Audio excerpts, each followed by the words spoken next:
Assalamualaikum warahmatullahi wabarakatuh. Perkenalkan, nama saya Dea Ariana Putri dengan NIM F1C220030. Saya dari program studi matematika Fakultas Sains dan Teknologi Universitas Jambi. Nah, baiklah, pada kesempatan kali ini saya ingin membuat video yaitu untuk memenuhi tugas saya dari mata kuliah Teknologi Informasi dan Komunikasi, yaitu ujian tengah semester. Yang pertama itu saya akan menjelaskan mengenai masyarakat informasi. Apa sih itu masyarakat informasi? Yaitu adalah suatu masyarakat di mana lebih banyak orang bekerja dalam bidang penanganan informasi daripada bidang pertanian dan industri. Nah, masyarakat informasi itu sering disebut sebagai sebuah istilah yang digunakan untuk mendeskripsikan sebuah masyarakat dan sebuah ekonomi yang dapat membuat kemungkinan terbaik dalam menggunakan informasi dan teknologi komunikasi. Dalam masyarakat informasi ini, orang akan mendapatkan banyak keuntungan yang penuh dari teknologi dalam beberapa atau dalam segala aspek kehidupan. Contohnya itu ketika di tempat kerja, di rumah, dan bahkan dimanapun kita berada. Pengertian dari masyarakat informasi itu sendiri adalah suatu keadaan masyarakat di mana produksi, distribusi, dan manipulasi suatu informasi menjadi kegiatan utama. Jadi dapat dikatakan bahwa pengolahan informasi itu adalah inti dari semua kegiatan yang ada. Selanjutnya yaitu saya akan menjelaskan mengenai apa atau mengapa informasi itu diperlukan atau seberapa penting itu informasi. Nah, yang pertama yaitu adalah mempermudah arus pertukaran informasi dalam lingkup lokal maupun global. Yaitu contohnya pada saat ini informasi itu dari satu tempat ke tempat lain sangat cepat dan mudah sehingga dapat dikatakan bahwa dunia ini seperti tidak ada atau tanpa batas lagi. Contohnya seperti komunikasi, berita, dokumen, data, dan sebagai macam lainnya itu dapat bergerak dengan cepat sejak adanya teknologi informasi. Selain itu, yang kedua yaitu teknologi informasi itu juga mempermudah bagi masyarakat dunia untuk mengakses informasi yang diperlukan. Contohnya itu keberadaan search engine, media sosial, dan layanan lainnya adalah bukti bahwa akses informasi dapat dilakukan dengan mudah saja, yaitu dengan hanya beberapa langkah. Contohnya itu dengan penggunaan sosial media, itu kita dapat berkomunikasi dengan siapapun dan dimanapun.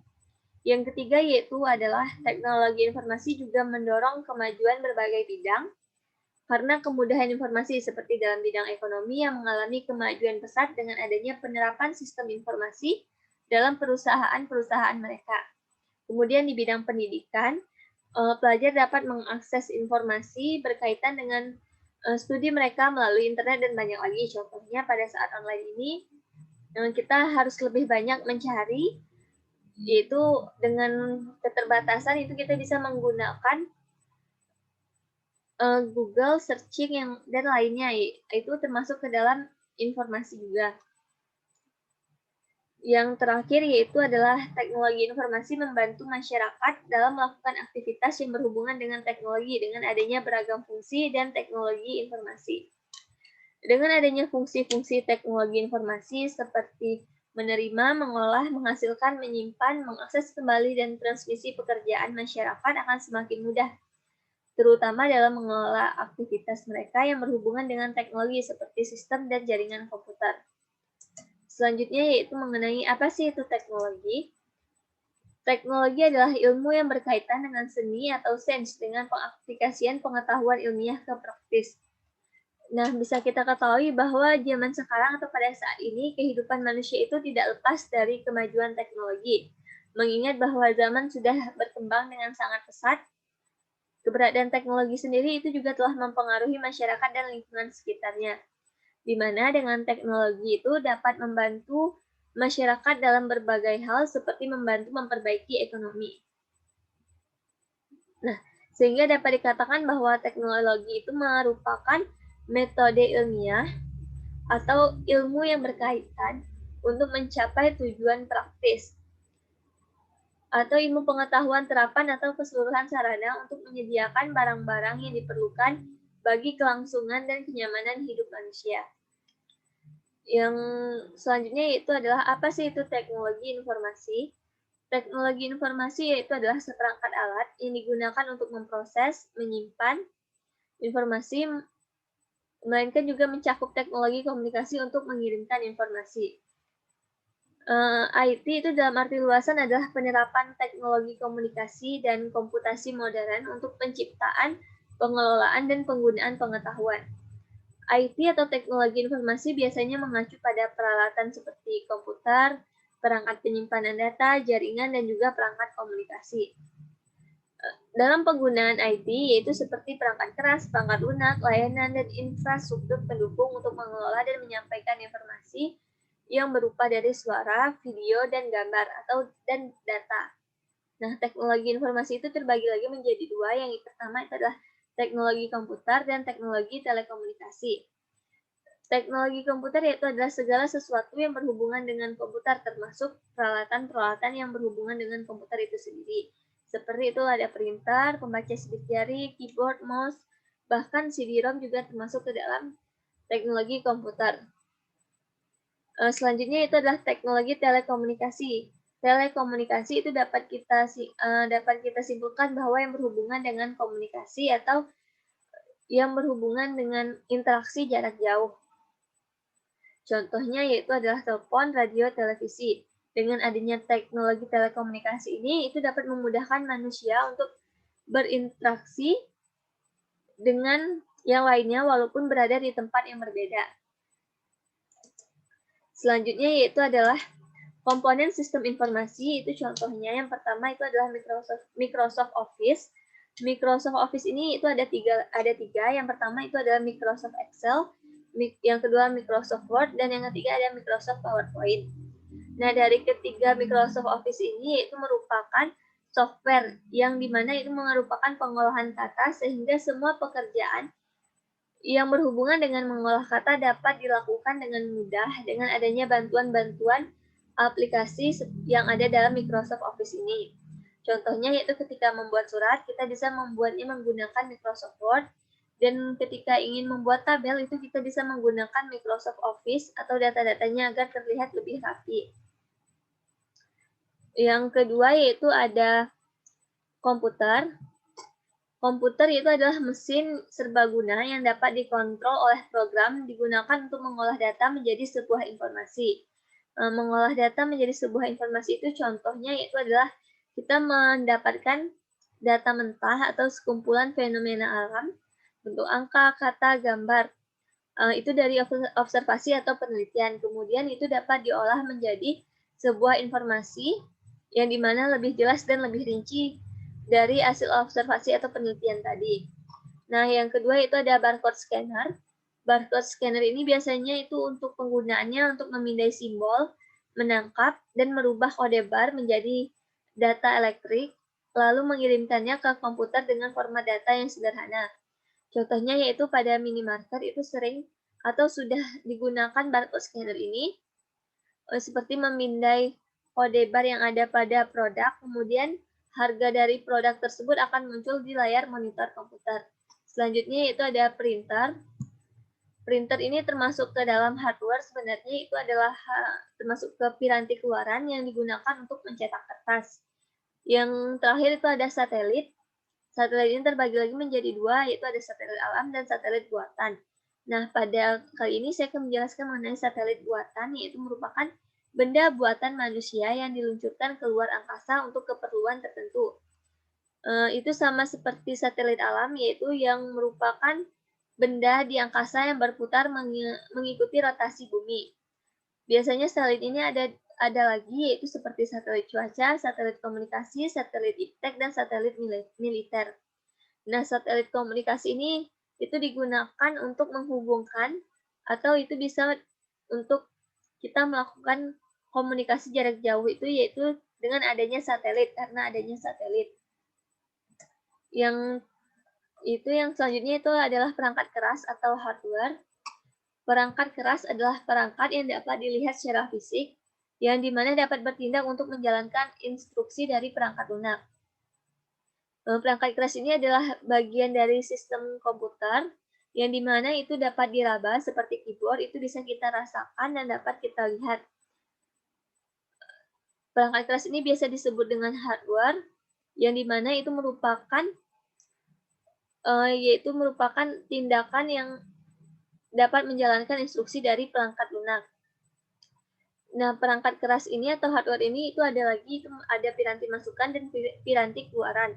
Piranti masukan itu adalah teknologi yang berhubungan dengan peralatan untuk memasukkan data ke dalam sistem komputer. Contohnya itu ada keyboard. Keyboard itu merupakan alat atau perangkat input utama sebuah sistem yang terdiri dari tombol-tombol untuk mengoperasikan komputer. Nah, contohnya yaitu ketika kita mengklik atau menekan tombol Y, maka itu akan memasukkan data tersebut ke dalam sistem komputer yang dapat dilihat melalui piranti keluaran seperti monitor. Nah, yang kedua dari piranti masukan itu ada mouse. Mouse ini adalah perangkat komputer yang digunakan untuk melakukan inputan data berupa kursor, klik, dan scroll. Selanjutnya itu ada piranti keluaran. Piranti keluaran itu adalah teknologi yang berhubungan dengan segala sesuatu yang berfungsi untuk menyajikan informasi hasil pengolahan sistem. Contohnya itu ada monitor dan printer. Nah, pada monitor ini adalah perangkat output yang digunakan untuk menampilkan hasil proses data grafis. Selanjutnya itu ada printer. Printer itu adalah perangkat output yang digunakan untuk mencetak kertas. Nah, yang lainnya itu juga ada seperti speaker, proyektor. Speaker ini adalah perangkat output yang digunakan untuk mengeluarkan hasil pemrosesan kartu suara berupa suara. Nah, proyektor itu juga termasuk kepada piranti keluaran. Itu digunakan untuk menampilkan gambar di layar proyeksi dengan menggunakan elemen optik. Selanjutnya itu adalah perangkat lunak atau software. Itu adalah istilah umum yang untuk berbagai program yang berisi instruksi-instruksi terkait pengoperasian komputer. Atau disebut dengan deretan instruksi yang digunakan untuk mengendalikan komputer sehingga komputer dapat melakukan tindakan sesuai yang dikehendaki oleh penggunanya atau pembuatnya. Nah, perangkat lunak ini ada klasifikasinya, yaitu yang pertama adalah perangkat lunak aplikasi, yang kedua perangkat lunak sistem. Perangkat lunak aplikasi ini merupakan aplikasi tambahan yang dipasang sesuai dengan sistem operasinya. Contohnya itu adalah Microsoft Office, Notepad, Winamp, Windows Media Player, dan browser. Selanjutnya itu ada perangkat lunak sistem, yaitu ada bahasa pemrograman. Itu merupakan sebuah perangkat lunak yang bertugas untuk mengkonversikan arsitektur dan algoritma yang dirancang manusia ke dalam format yang dapat dijalankan komputer. Yang kedua itu adalah sistem operasi, di mana yaitu adalah yang berfungsi untuk mengatur seluruh proses, menerjemahkan masukan, mengatur proses internal, memanajemen penggunaan memori, dan memberikan keluaran ke peralatan yang bersesuaian. Contohnya yaitu ada DOS, Windows, macOS, Unix, dan Linux. Nah, selanjutnya itu ada utility. Utility itu merupakan perangkat lunak sistem dengan fungsi tertentu. Misalnya pemeriksaan perangkat keras, memeriksa disket yang rusak, mengatur ulang isi hard disk. Contoh dari utility ini adalah Norton Utility. Perangkat lunak atau software yang biasa kita gunakan itu contohnya ada Microsoft Word. Ini seperti tadi ketika ingin atau termasuk ke dalam pengolahan kata yang bisa membantu pekerjaan atau meringankan pekerjaan manusia. Contohnya itu dalam pembuatan surat, kita bisa menggunakan Microsoft Word. Selanjutnya itu adalah browser atau searching engine, yaitu kita bisa memudahkan untuk mencari informasi melalui browser ini. Selanjutnya itu ada Photoshop. Nah, Photoshop ini biasanya digunakan oleh fotografer. Contohnya itu untuk menghasilkan kualitas gambar dengan kualitas yang terbaik, itu bisa digunakan Photoshop. Selanjutnya yaitu adalah sistem operasi. Nah, sistem operasi itu adalah perangkat lunak sistem yang mengatur sumber daya perangkat keras dan perangkat lunak untuk pemrograman komputer. Tujuan dari sistem operasi ini adalah untuk atau alat yang dirancang untuk menyederhanakan penggunaan komputer.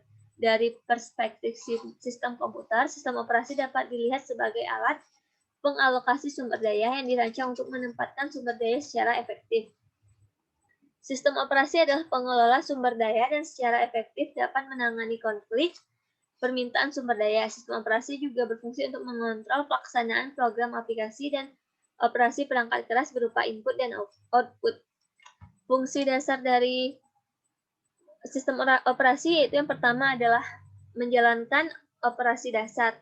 Nah, menjalankan operasi dasar ini dinilai sebagai komponen vital yang mendasari kerja perangkat lunak atau software lainnya. Sebelum aplikasi berjalan dan dapat berfungsi pada suatu komputer, maka sistem operasi atau OS lah yang memungkinkan program atau aplikasi tersebut dapat berjalan dan ditampilkan kepada pengguna atau user yang menggunakan perangkat komputer tersebut. Yang kedua yaitu adalah mengatur kerja hardware dan software. Ini biasanya adalah resource manager dalam perangkat komputer. Maksudnya yaitu adalah sistem operasi atau OS berfungsi untuk mengontrol fungsi perangkat keras seperti memori, CPU, hard disk, dan perangkat keras lainnya. Dan juga bisa mengatur fungsi dari program software agar terhubung dengan perangkat keras tersebut. Yang ketiga itu adalah wadah program atau aplikasi.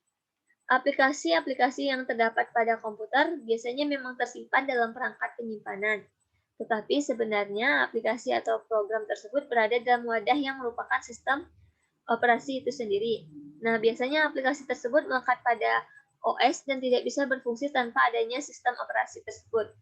Atau secara analog itu dapat disimpulkan bahwa sistem operasi adalah suatu lantai di mana suatu barang diletakkan agar barang tersebut dapat digunakan. Itu dapat dimisalkan seperti sebuah meja yang diletakkan di atas lantai. Meja tidak dapat berfungsi jika tidak ada lantai yang mendasarinya. Nah, begitu pula dengan sistem operasi bahwa aplikasi tidak dapat berjalan jika tidak adanya sistem operasi. Yang keempat itu adalah menyajikan tampilan. Tampilan yang biasa kita lihat di layar komputer atau monitor maupun gadget itu merupakan hasil dari pengoperasian sistem operasi.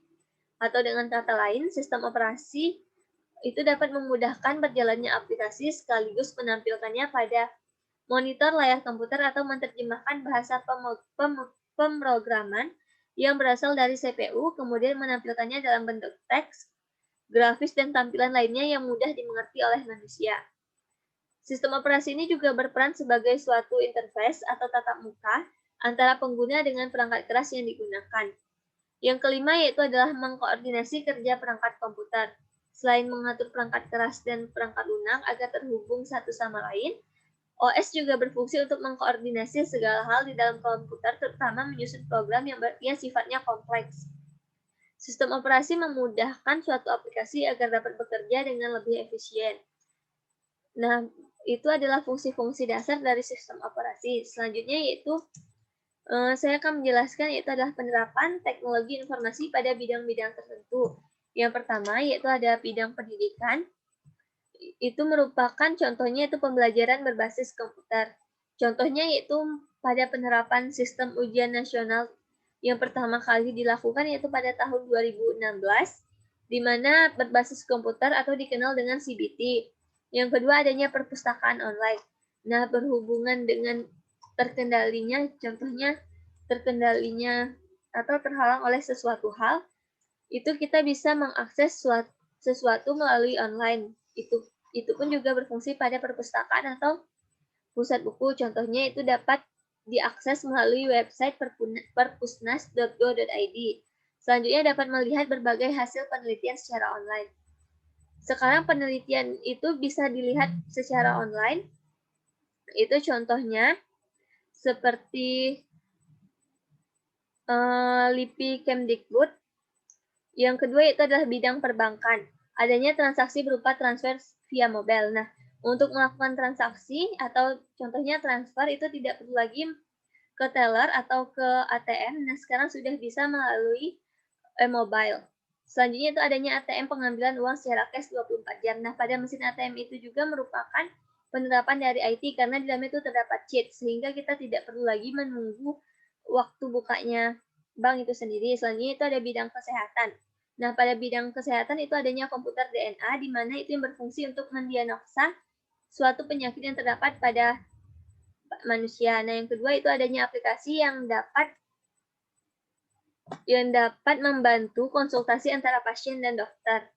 Nah, contohnya itu Halo Dokter, di mana sekarang kita bisa melakukan konsultasi tidak harus tatap muka, namun sekarang bisa menggunakan aplikasi online. Selanjutnya itu pada dunia bisnis, adanya transaksi yang dilakukan secara online, contohnya itu e-commerce. Nah, sekarang sudah terdapat banyak e-commerce yang punya Shopee, Tokopedia, Lazada, Zalora, dan bahkan yang lainnya. Itu kita tidak perlu lagi ke toko, namun dengan menggunakan teknologi sudah bisa diakses atau sudah bisa berbelanja. Yang kedua itu transaksi pembayaran sudah dapat dijangkau.